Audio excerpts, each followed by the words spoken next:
While your heating bill soars into the hundreds this winter, Amish families sleep comfortably without spending a penny on gas or electricity. Their centuries-old bedroom heating methods are not only cheaper, but also more effective than modern technology. Walking into an Amish home in the dead of winter might surprise you. Despite having no electricity and no gas lines, their houses stay remarkably warm. While we're cranking up thermostats and wincing at utility bills, the Amish have been mastering the art of efficient home heating for generations, without the modern conveniences most of us can't imagine living without. At the heart of every Amish heating system stands the humble wood stove. But calling it humble might be selling it short. In Amish households, the wood stove isn't just another appliance, it's the command center of the entire home.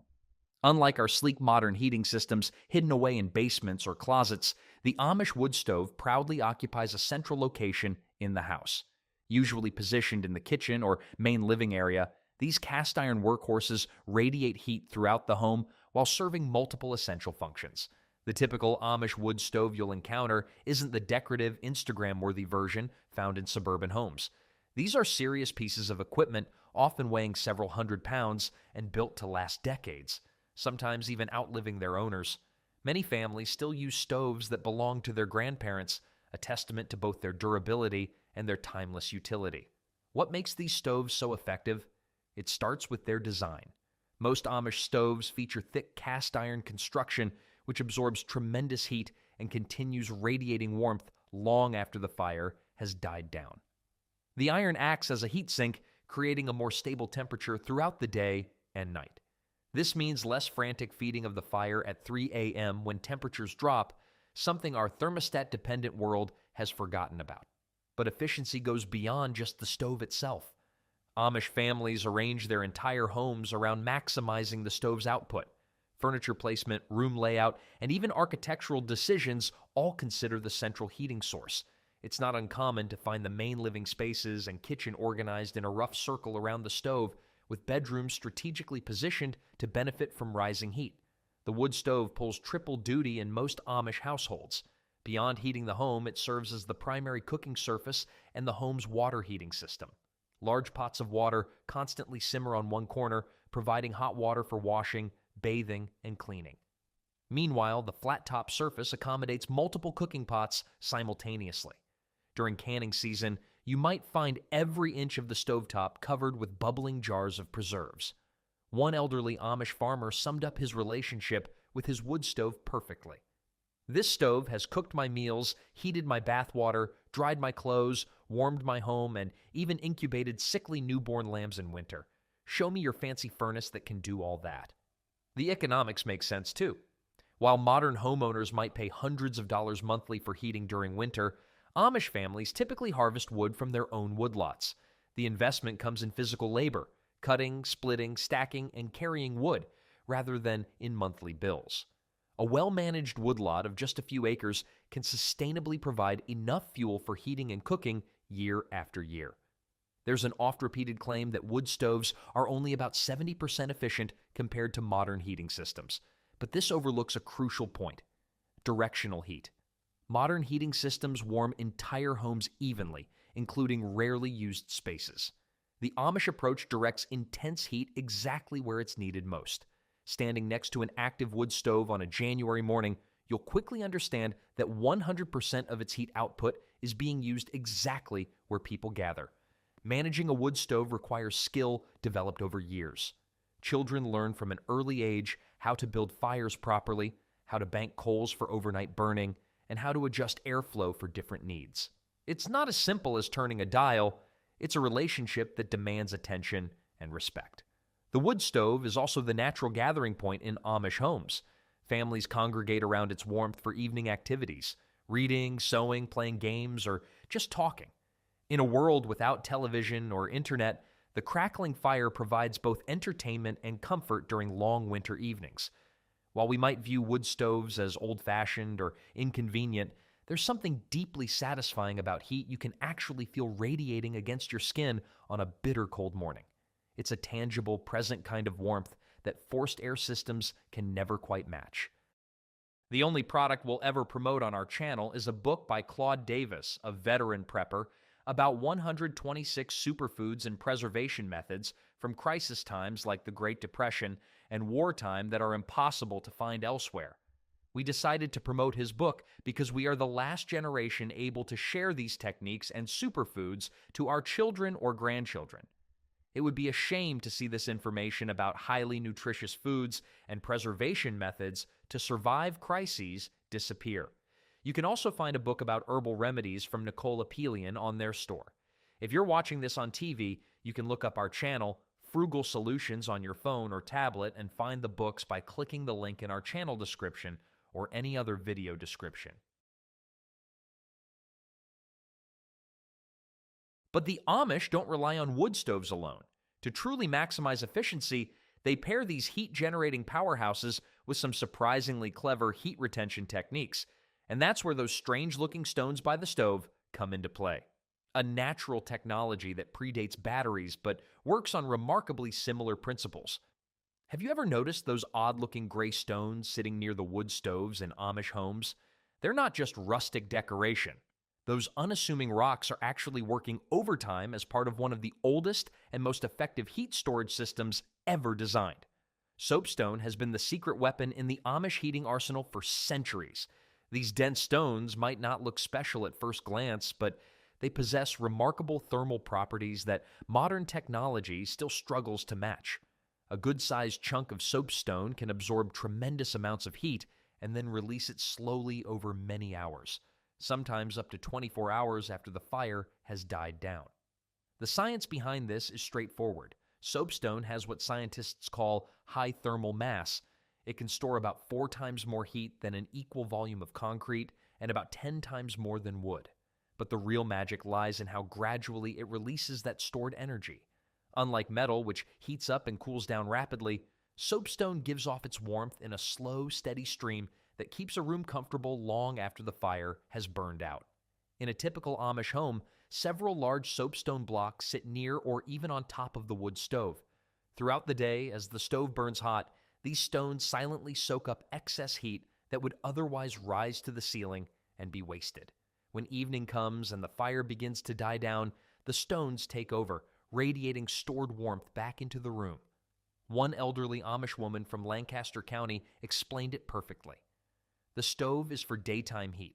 The stones are for nighttime heat. Together, they make sure we never get cold. The beauty of this system isn't just its effectiveness, but its simplicity. There are no moving parts to break, no electricity required, nothing to maintain.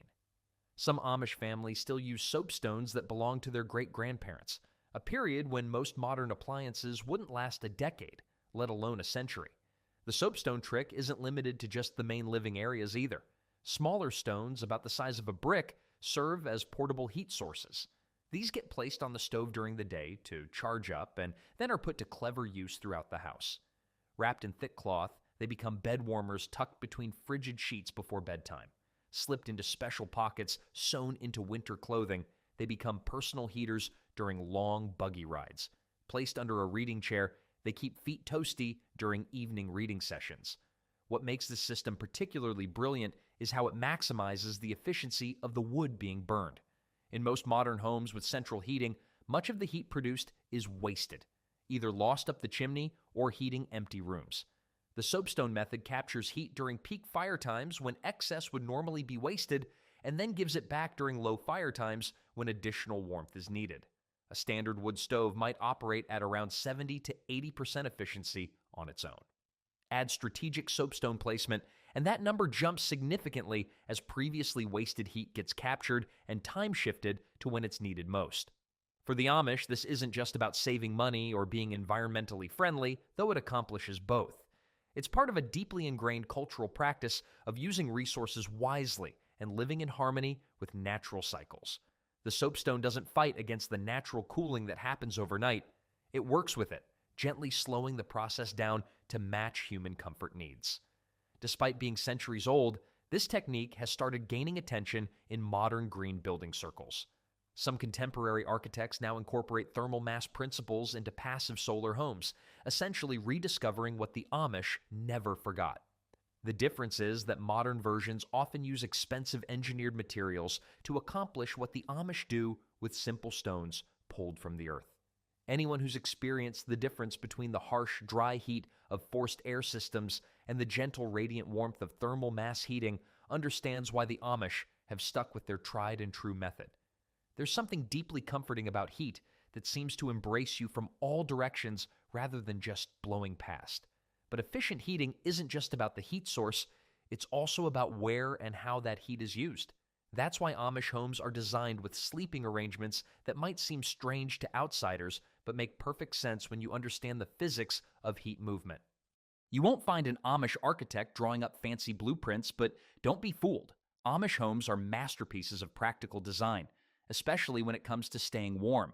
The placement of bedrooms isn't random. It's a calculated strategy refined over generations. The first rule of Amish bedroom placement: stay away from the outside walls whenever possible. Modern homes often place bedrooms around the perimeter of the house for privacy and views. The Amish approach is exactly the opposite. Bedrooms typically cluster toward the interior of the home, using other rooms as buffers against the bitter cold. This makes perfect sense when you understand basic heat transfer. Every exterior wall represents a direct connection to the freezing temperatures outside. During Pennsylvania winters, when temperatures regularly plunge below zero, an exterior wall can be 20 to 30 degrees colder than an interior one. By positioning bedrooms against interior walls, the Amish create natural insulation barriers. The central chimney design found in many traditional Amish homes isn't just a building style, it's a heating strategy. By running the chimney through the center of the house, the masonry absorbs heat throughout the day and continues radiating it into surrounding bedrooms all night long. It's essentially a giant heat battery running through the heart of the home. Upstairs bedrooms are particularly valued in Amish communities during winter. A simple fact of physics that many modern homeowners forget: heat rises. While we spend fortunes on complex ductwork to push warm air into second-floor rooms, the Amish simply let nature do the work. The temperature difference between first and second floors in a traditional Amish home can be as much as 10 degrees without any additional heating effort. As one Amish builder put it, Americans spend all their money forcing heat to go where it doesn't want to go. We just put our beds where the heat already is. Corners are another no-no for bedroom placement. A corner room has twice the exterior wall exposure, making it significantly harder to keep warm. In most Amish homes, corner spaces are reserved for storage, workrooms, or other areas that don't need to maintain comfortable sleeping temperatures overnight. Family size plays into bedroom arrangement as well. Larger Amish families often have children sharing bedrooms, which creates another heating advantage: body heat. A room with 3 or 4 sleeping children stays noticeably warmer than a room with just one person. Modern parents might cringe at the lack of private space, but from a thermal efficiency standpoint, it's brilliant. The Amish also consider the daily patterns of sunlight when positioning bedrooms. Eastern-facing rooms capture morning sunlight, giving them a head start on warming up just as people are waking. Western-facing rooms benefit from afternoon sun, storing that heat for the early evening hours when people are preparing for bed. Perhaps most interesting is how bedroom locations change seasonally in some Amish households.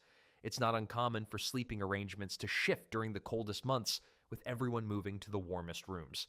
In extremely cold weather, some families will even sleep in the main living area near the stove, a practice that would seem bizarre to most Americans, but makes perfect sense when your priority is not freezing. Doorways and hallways are carefully considered too. Long hallways act as wind tunnels that pull heat away from bedrooms. The Amish design homes with minimal hallway space, often using a central staircase with rooms opening directly off it. This reduces the pathways through which precious heat can escape. Window placement follows similar principles. Bedrooms typically have smaller and fewer windows than other rooms, and those windows are strategically placed to catch sunlight while minimizing heat loss. The trade-off between natural light and heat retention is something most modern home builders rarely consider. While modern homes are built to standardized designs regardless of location, traditional Amish homes adapt to their specific site. A bedroom might be positioned to take advantage of a natural windbreak, like a hill or stand of trees, or to avoid areas where cold air pools at night.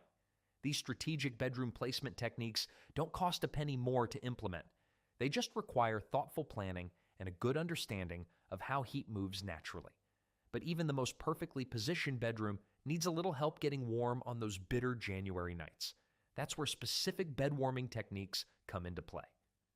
Getting into a freezing cold bed on a winter night ranks among life's most unpleasant experiences. Most of us solve this problem with electric blankets or cranking up the thermostat. The Amish, without these modern conveniences, have perfected the art of bed warming through methods that date back centuries but work surprisingly well.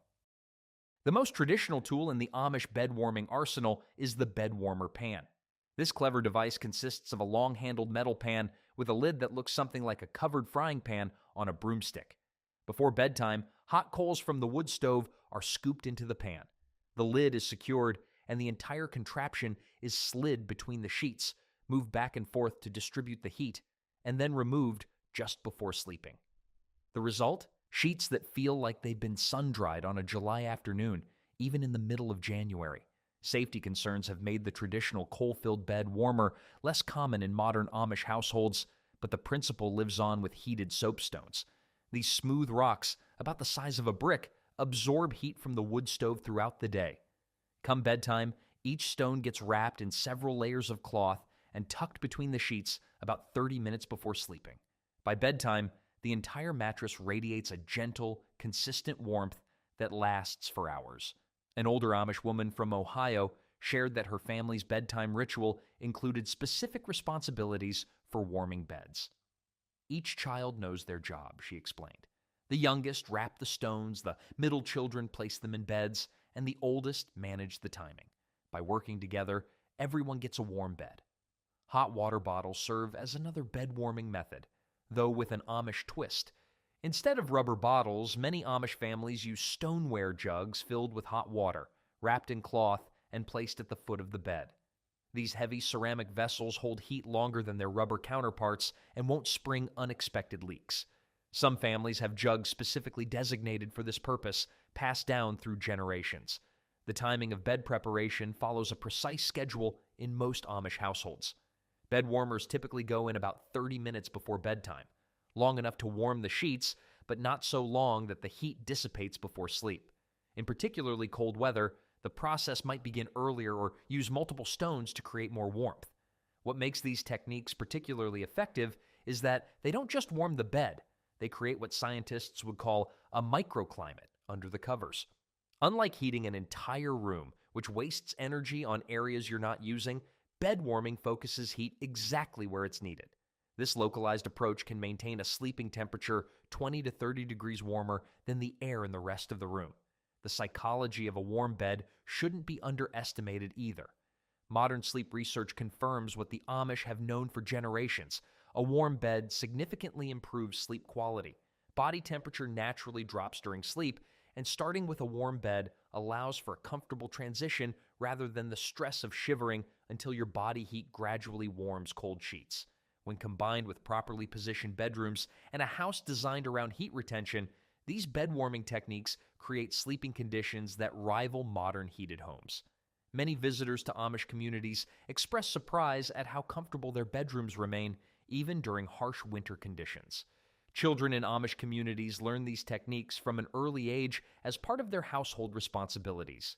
By age 6 or 7, most know how to safely wrap stones and place them correctly in beds.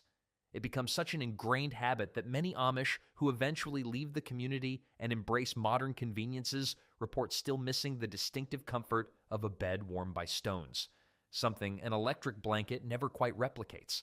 For perspective, consider that before central heating became common in the 1950s, most Americans used similar bed warming methods. Our grandparents or great-grandparents would recognize these techniques instantly. The difference is that while most Americans abandoned these practices when modern alternatives became available, the Amish refined and retained them. There's something deeply practical about focusing heating efforts on the bed rather than the entire bedroom. After all, we spend about a third of our lives sleeping, and the bed is the only part of the bedroom that actually needs to be warm during those hours. The modern approach of heating entire homes to a constant temperature 24 hours a day suddenly seems wasteful by comparison. But even the warmest bed can't compensate for truly frigid temperatures. That's where the real secret weapon of Amish winter comfort comes into play. They're extraordinary quilts that transform beds into cozy sanctuaries capable of trapping body heat all night long. Those gorgeous handmade quilts hanging on Amish clotheslines aren't just for show. When winter arrives, these colorful works of art transform into serious thermal protection that puts our store-bought bedding to shame. 3 store-bought blankets equals 1 good Amish quilt. That's not marketing hype, it's a practical reality based on construction methods that modern manufacturing can't match.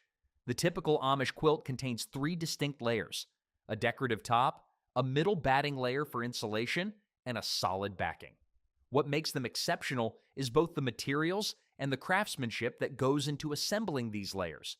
The batting layer inside traditional Amish quilts often uses wool or cotton that's been hand-carded to create tiny air pockets, the same principle that makes down so warm in expensive modern comforters. This middle layer can be up to half an inch thick in winter quilts. When stitched together using the tight, intricate patterns Amish quilters are famous for, the result is a covering that traps body heat with remarkable efficiency. A properly made Amish quilt weighs significantly more than its store-bought counterpart. This extra weight creates a gentle pressure that research now shows improves sleep quality. The same principle behind modern weighted blankets that sell for hundreds of dollars. The Amish have been enjoying this sleep benefit for centuries. The stitching patterns aren't just decorative, they're functional. Those tiny, precise stitches occurring in dense patterns create a quilted texture that traps hundreds of small pockets of air. These air pockets warm up from body heat and form an insulating barrier that works much like the dead airspace in double-pane windows. The denser the stitching, the more effective the insulation. Most Amish families don't own just one quilt. They have an entire seasonal collection. Summer quilts use lighter cotton batting and more widely spaced stitching to allow for airflow. Fall and spring quilts have medium weight batting. Winter quilts contain the heaviest batting and the tightest stitching patterns. The strategic layering of these different weights allows for precise temperature regulation throughout the year. What's particularly remarkable is the longevity of these quilts. While a typical store-bought comforter might last 5 to 10 years before breaking down, Amish quilts routinely last for generations. In many Amish households, the quilt covering a child's bed might have kept their grandparents or even great-grandparents warm decades earlier. One elderly Amish woman shared that her most treasured quilt was made for her grandmother's wedding in 1892. "It's warm 5 generations of our family," she said. "The department store doesn't make anything that lasts like that." The creation of these quilts is deeply embedded in Amish culture. Young girls begin learning basic quilting stitches around age 6. By the time a young woman marries, she typically has helped create dozens of quilts and owns several that will form part of her household essentials. The famous quilting bee, where community members gather to work on a quilt together, serves both a practical purpose and strengthens community bonds. The economics make sense too. While an heirloom quality Amish quilt might sell to tourists for $800 to $1,200, the materials cost the makers far less. The significant investment is in time and skill, resources the Amish community has in abundance.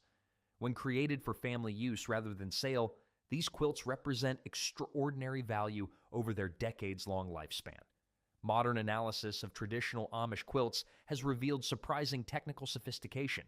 The overlapping construction creates virtually no thermal bridges, areas where heat can escape. Textile experts have found that a traditional winter-weight Amish quilt can have an effective insulation value comparable to a medium-weight down comforter costing 10 times as much. For homes heated primarily by wood stoves, where temperatures naturally fluctuate through the night as fires die down, quilts provide an adaptive barrier that responds to changing conditions. As room temperatures drop, the quilt's insulating properties become more effective at trapping the sleeper's body heat. The practical value of these quilts extends beyond bedtime. During the coldest days, Amish children might wrap themselves in a quilt while doing schoolwork. Adults working on sedentary tasks indoors will drape quilts over their laps rather than adding more wood to the stove. It's an intuitive approach to zone heating. Warm the person, not the entire space.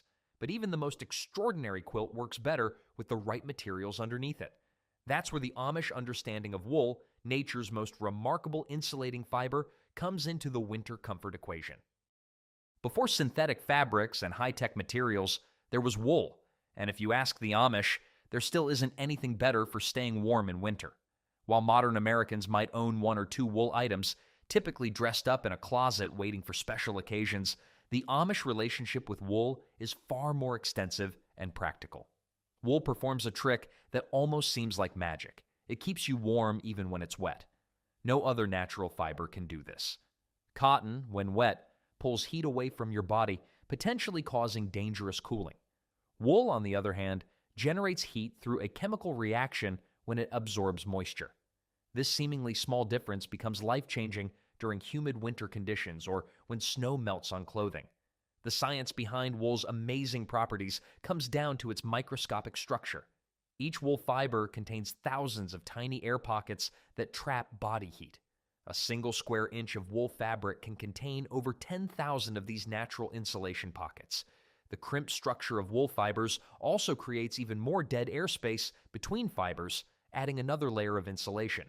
Amish families typically raise their own sheep, giving them a renewable source of this miracle material. Most families shear their sheep in late spring, process the wool over summer, and have it ready for spinning and weaving before the cold weather returns. This annual cycle of wool production has remained largely unchanged for centuries. The process begins with careful washing to remove lanolin, the natural sheep oil, and debris.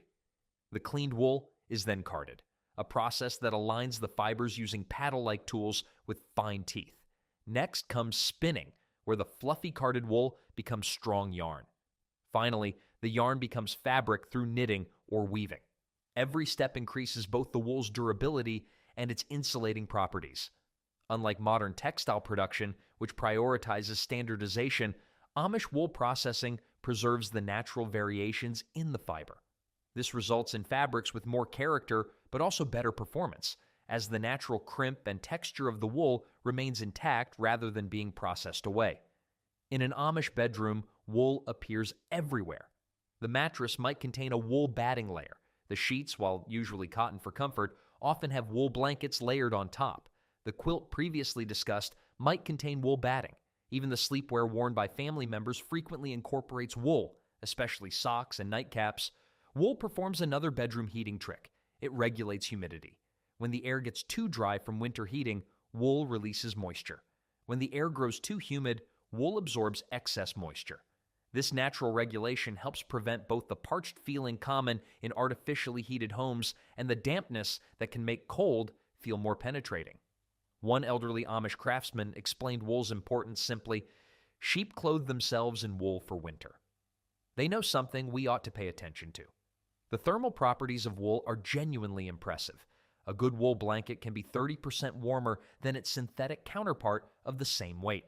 In scientific terms, wool provides approximately 1.3 TOG, thermal overall grade, of insulation per millimeter of thickness, significantly outperforming most synthetic alternatives. Modern health research has caught up with what the Amish have practiced for generations. Wool improves sleep. Studies show that people sleeping under wool blankets reach deeper sleep states and experience fewer sleep disruptions than those using synthetic bedding. The temperature and humidity regulation provided by wool keeps the body in its ideal sleep environment throughout the night. Wool's antimicrobial properties offer another advantage in bedrooms. The natural lanolin in wool, even after washing, inhibits bacteria, dust mites, and mold growth. These pest-resistant properties mean wool bedding requires less frequent washing while staying naturally cleaner than synthetic alternatives. Durability adds to wool's practical appeal. A well-made wool blanket might last 50-plus years with proper care, 5 to 10 times longer than the typical synthetic blanket. Amish families often pass down wool bedding items through multiple generations, with some wool blankets in use today dating back to the early 1900s. The versatility of wool extends beyond the bedroom, too. Heavy wool curtains serve as additional insulation over windows. Wool rugs on cold floors protect bare feet from heat-stealing contact. Wool-stuffed draft stoppers, which we'll explore further, block cold air intrusion around doors and windows. But even with perfect bedding, a bedroom isn't truly warm if cold air keeps sneaking in. The Amish have developed an entire system of draft prevention techniques that transform leaky spaces into cozy retreats, using natural materials that put modern weatherproofing to shame. Cold air is like that annoying relative who shows up uninvited. Give it the slightest opening, and it'll barge right into your home and make itself comfortable. While we modern folks might throw money at the hardware store for fancy weather stripping or high-tech foam sealants, the Amish have been outsmarting drafts with handmade solutions that would make our grandparents nod in appreciation.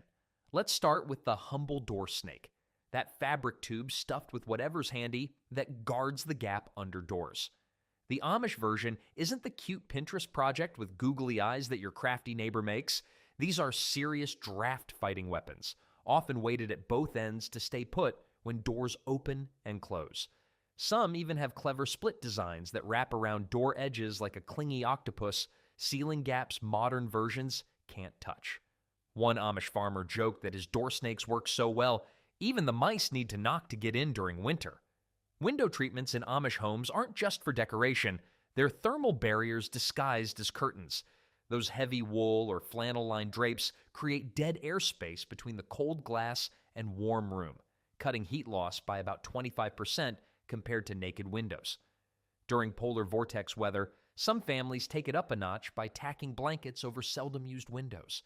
It might look like they're preparing for a vampire invasion, but that extra layer functions like a temporary interior storm window. The Amish operate their curtains with the precision of NASA flight controllers.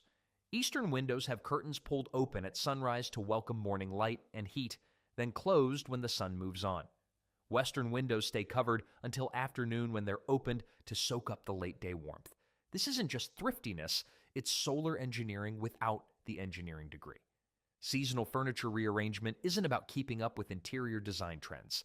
That cupboard that migrated to the exterior wall isn't showcasing someone's organizational whim. It's blocking a draft pathway. The bench that appeared between the door and your chair isn't for extra seating. It's a strategic barricade against the wind tunnel effect. By February, an Amish living room might look like it was arranged by someone playing Tetris with furniture, but there's genius in that apparent chaos. The materials in Amish weatherproofing often put our modern solutions to shame. Their wool-stuffed draft stoppers don't flatten out or crack like synthetic versions. The beeswax used to seal window cracks remains flexible in temperature swings, while modern caulk can shrink and pull away faster than a cat from a bathtub. Mother Nature, it turns out, already invented the perfect weatherproofing materials long before we started manufacturing alternatives. Draft detection in Amish homes doesn't require fancy thermal imaging cameras. One craftsman demonstrated his high-tech draft detector, a candle. The flame never lies, he explained, moving methodically around door frames with the flickering light. Where it bends, cold air is sneaking in. This technique hasn't changed since Benjamin Franklin was flying kites, and it still works perfectly. Children become draft warriors early in Amish communities. By first grade, most kids know their winter responsibilities. Close doors quickly, none of that standing in the doorway telling a 20-minute story while heat escapes. Adjust curtains as the sun moves and report any felt drafts to adults. These habits become so automatic that former Amish who move to modern homes find themselves automatically closing doors at lightning speed, confusing their slow-moving English neighbors. Even door placement follows anti-draft strategy. Bedroom doors are rarely aligned across hallways to prevent creating wind tunnels that would make the Chicago streets seem calm. Many homes feature multiple entrance doors, not because Amish families are planning elaborate escape routes, but to have options depending on which way the winter wind is blowing. North wind howling? Use the south door. Easterly blizzard? The west entrance becomes the day's primary gateway. What makes this Amish draft prevention system brilliant is its comprehensive approach. Rather than addressing single points of infiltration with expensive one-off solutions, the entire home functions as an integrated climate control system. Each small improvement works with others to create an environment where warm air stays put and cold air gets the message, "You're not welcome here." The Amish aren't trying to create hermetically sealed spaces. Their homes need air exchange for wood stoves and cooking. Instead, they control exactly where and when that exchange happens. Their battle against unwanted drafts extends from floorboards to ceiling beams, which brings us to another clever aspect of how Amish bedrooms stay cozy: the strategic manipulation of ceiling heights to keep warmth exactly where sleeping bodies need it most. Ever notice how those grand, vaulted ceilings in modern homes look impressive but feel chilly in winter? The Amish figured this out centuries ago. While your fashionable neighbor might brag about their open concept, great room with 14-foot ceilings, Amish bedrooms tell a different story with their distinctly lower ceiling heights, typically 7 to 7.5 feet compared to the standard 8 or 9 feet in modern homes. This isn't because the Amish were shorter in past generations or trying to save on building materials. It's pure practical physics at work. Heat rises, one of the simplest laws of thermodynamics that modern home designers often ignore in favor of aesthetic appeal. Every additional foot of ceiling height creates another layer of air that needs heating before the warmth reaches the people in the room. The numbers tell the story. Lowering a ceiling by just 1 foot can reduce the heating requirement for a room by approximately 15%. In a typical bedroom, that's like getting nearly a sixth of your heat for free, just by bringing the ceiling down. Over a long winter, this seemingly small adjustment translates to cords of wood not burned, or, in modern terms, hundreds of dollars saved. My English friend wanted to know why our ceilings aren't higher. One Amish carpenter explained. I told him we're not trying to heat the air where nobody lives. That practical wisdom captures the essence of Amish heating philosophy. Direct the warmth where bodies actually exist, not an empty space above heads. Bedroom ceilings in Amish homes often feature specific construction techniques that further enhance their heat-retaining properties. Many use tongue and groove wooden planks rather than drywall, providing better insulation. The wood is typically left unpainted, allowing its natural properties to help regulate humidity and prevent the cold, clammy feeling that can occur with painted surfaces in winter. The ceiling design often includes slight slopes or angles that direct rising warm air toward the center of the room rather than allowing it to pool uselessly at the highest point. This intentional air channeling creates a more even heat distribution throughout the sleeping area. Some traditional designs even incorporate shallow depressions or gentle domes in ceiling centers that help redirect warmth downward toward beds. Ceiling beams, far from being mere decorative elements, serve as thermal breaks that disrupt the smooth flow of warm air upward, forcing it to circulate more thoroughly throughout the room. What might look like simple structural elements actually function as passive heat distribution systems, working silently throughout the night. Lighting fixtures in Amish bedrooms, typically simple oil lamps, are positioned to take advantage of this ceiling design. The gentle heat produced by burning lamp oil rises, hits the strategically designed ceiling, and gets redirected downward towards sleeping areas. Every heat source, no matter how small, gets maximum use through careful placement. Furniture arrangement similarly complements the ceiling design. Beds are positioned where the ceiling's heat-directing features focus warmth, not underneath the highest points or near outside walls where cold might penetrate. This isn't random. Many Amish families can explain exactly why each bed sits precisely where it does relative to the ceiling contours above. The temperature difference between floor level and ceiling level in a standard 8-foot modern bedroom can be 15 degrees or more. Reduce that ceiling height to 7 feet, and the differential drops to around 8 degrees, creating a much more consistent comfort level for sleepers. Anyone who's ever slept in a room with cold feet and a hot face understands the importance of this temperature balance. Storage areas often take advantage of spaces above the lowered bedroom ceilings. The area between bedroom ceilings and roof serves as insulating buffer zones filled with natural materials like straw or wool that add another layer of thermal protection. What appears to be wasted space actually functions as part of the home's thermal envelope. During summer months, these same low ceilings help keep bedrooms cooler by limiting the volume of air that needs to stay comfortable. The consistent temperature they create works year-round, with the same design features that trap heat in winter, helping to stabilize coolness in summer. Modern architects have recently begun rediscovering these principles in the form of energy-efficient design, but the Amish never abandoned them. Their bedrooms demonstrate that sometimes the simplest solutions, bringing a ceiling down a foot, outperform complex technological fixes requiring fans, ducts, and thermostats. This attention to ceiling design works in harmony with another crucial aspect of Amish heating wisdom: the precisely choreographed routines that maximize warmth during the critical transition times of morning and evening. For most of us, heating our homes is as complicated as pressing a button on the thermostat. Maybe twice a year we remember to change the filter. The Amish approach, it's more like conducting an orchestra, a precisely timed series of actions performed in the right sequence to create perfect harmony between fire, stone, air, and human comfort. The evening heating routine begins about 2 hours before bedtime. The wood stove receives a substantial load of fuel, typically hardwoods like oak or maple that burn slowly and produce consistent heat. The timing isn't random. This evening loading allows the fire to reach peak output just as family members are preparing for bed, when the house needs maximum warmth. While modern homes maintain the same temperature around the clock, Amish homes follow a more natural cycle that mirrors human activity. Evening temperatures peak just before bedtime, gradually declining through the night when heavy quilts and warm beds keep sleepers comfortable regardless of room temperature. Soapstones get strategic attention during this evening routine. Stones that have been absorbing heat all day are repositioned to maximize overnight warming. Some move to bedroom locations where they'll radiate heat through the night. Others are wrapped for use as bed warmers. The family coordinates this movement with practiced efficiency, no wasted motion, no forgotten stone. An Amish father joked about his family's evening routine. "My wife knows the stones, the children know the quilts, and I know the wood. None of us could stay warm without the others." This division of responsibility ensures nothing gets overlooked in the critical preparation for the overnight cold. Curtains follow their own evening schedule.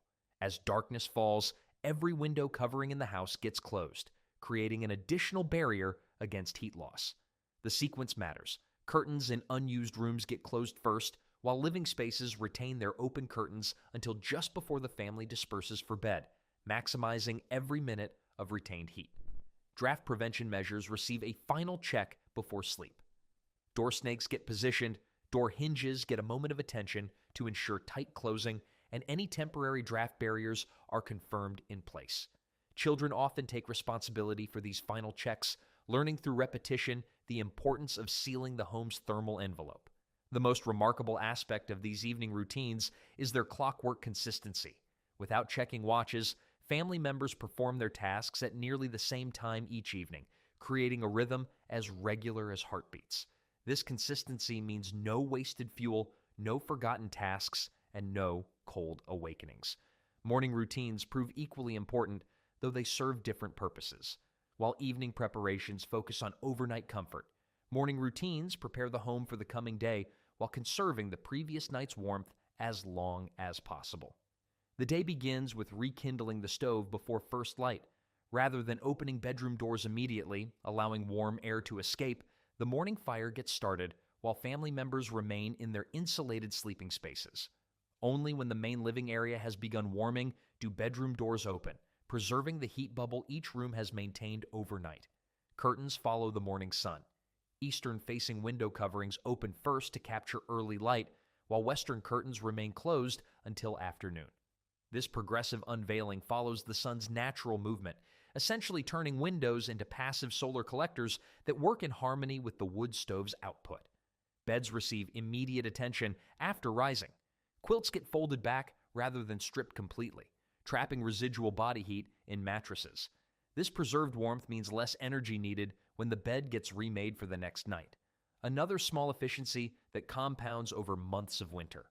Breakfast preparation takes advantage of the morning fire, with cooking activities timed to use the stove when it's already burning for heat.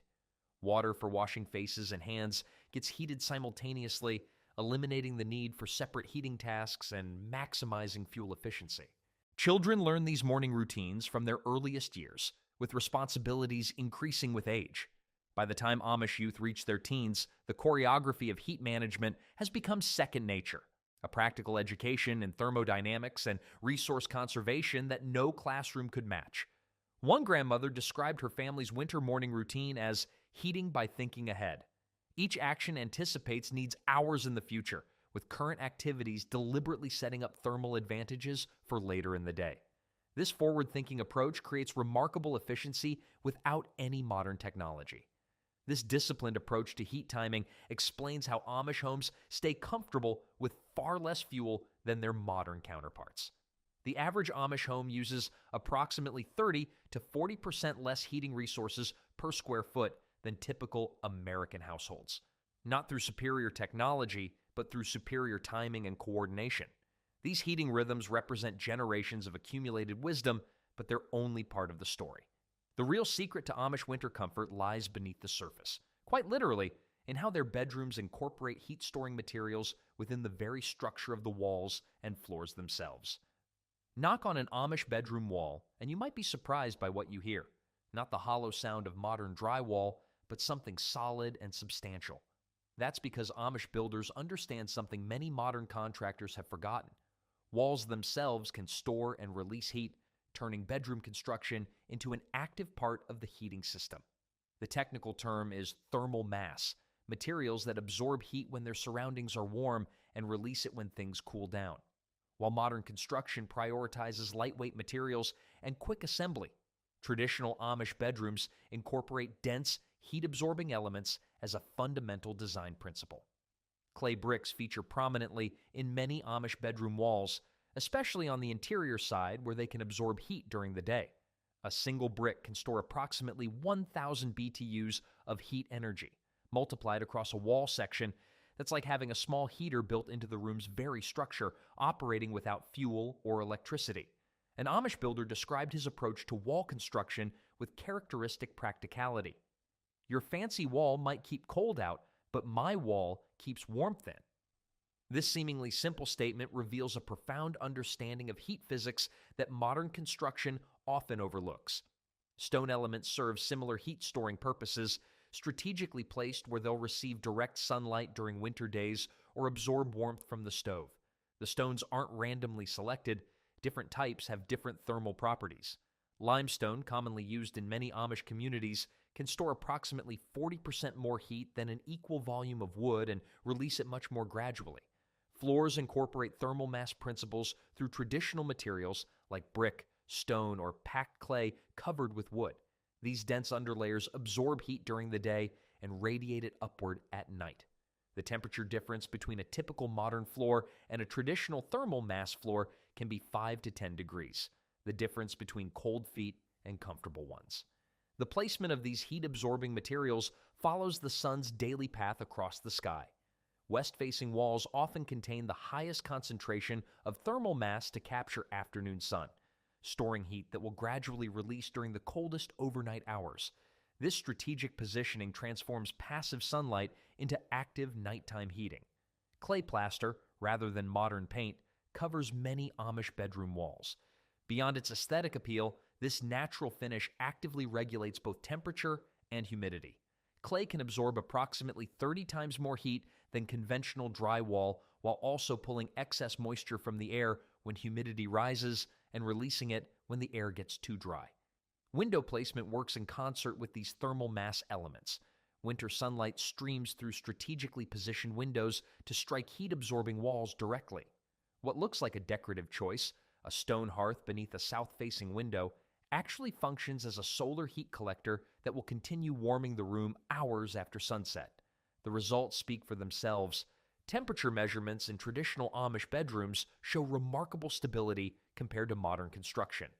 While a conventional bedroom might fluctuate 15 to 20 degrees over 24 hours in winter, a properly designed Amish bedroom with adequate thermal mass typically varies only 5 to 8 degrees, creating more consistent comfort with less active heating. One elderly Amish woman compared her traditional bedroom to her daughter's more modern home. Her room is warm when the heater runs and cold when it stops. My room is just right all the time.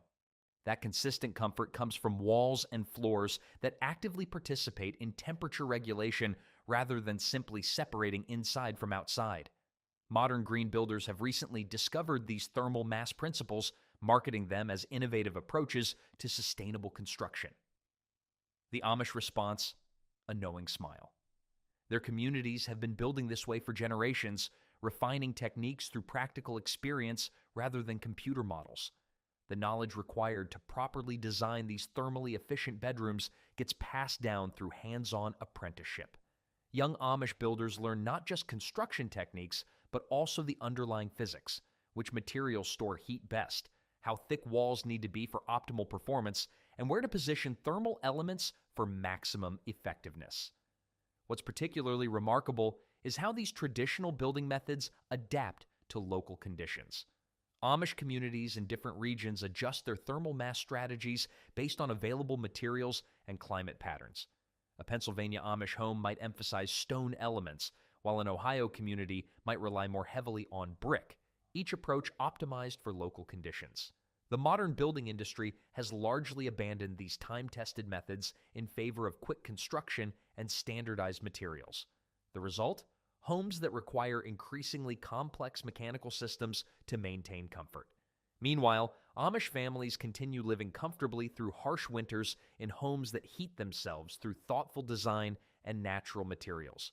The wisdom embedded in these traditional building techniques reminds us that sometimes the most sophisticated solutions don't involve new technology, but rather rediscovering what our ancestors already knew. That working with nature's principles often proves more effective than attempting to overcome them with machinery and fuel. The Amish approach to winter heating isn't about technology, but wisdom, working with nature's principles rather than against them. Their centuries-old methods combine thermal mass, strategic design, and daily routines to create comfort without modern costs. Perhaps true innovation means looking backward, not forward,